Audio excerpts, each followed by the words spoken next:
My name is Arman Vakili, and you and I are going to go through the constitutional amendments together. I did a series already on the Constitution, and you can find the link to that somewhere on here.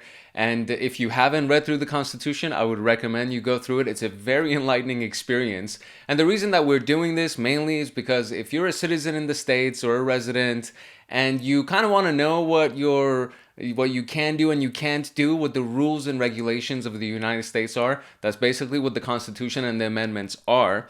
And the second reason, which in my opinion is the more important reason, is for us to know as a people, so for you and I to know as the people that we actually have the power. The power is to the people. And as we go through the amendments and you go through everything, you'll kind of come to that conclusion yourself as well. And the reason why this is important is because the media, mass media, wants to make us believe that the power is actually in the hands of a select few.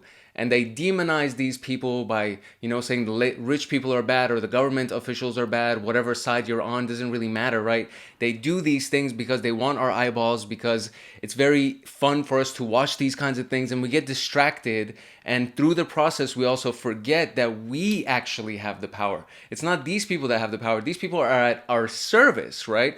The reason why government officials are there is to help decide what's best for the people, ideally. And it's like business people become successful and wealthy because they are of service to the people. And so for us to understand that the power is with us is very, very important. And then it begs the question, okay, well, what is my power, right? Like, what are my rights? What can I do? And that is why we're going into the amendments together. So the 11th Amendment is suits against states. The judicial power of the United States shall not be construed to extend to any suit in law or equity commenced or prosecuted against one of the United States by citizens of another state or by citizens or subjects of any foreign states. The judicial power of the United States shall not be construed to extend to any suit in law or equity.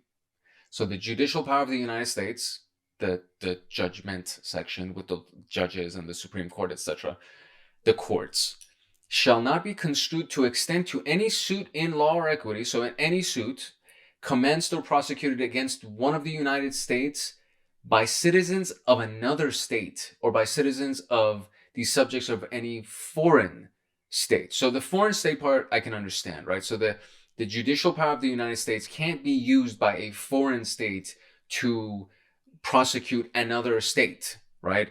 But I wonder if it also means that when it says United States by citizens of another state or by citizens or subjects of any foreign state. So if by citizens of another state, I assume means a state outside of the United States, because I can see where because if you're a resident of a state within the United States, you would be considered a resident. They're not going to call you a citizen of California.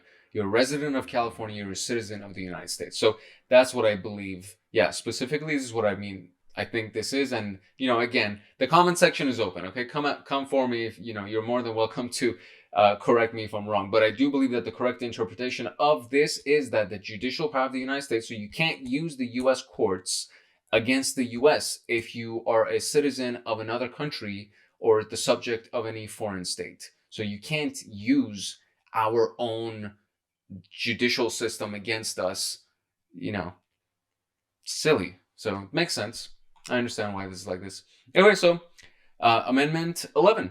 And this was the 11th Amendment. And we're now going to jump into Amendment number 12.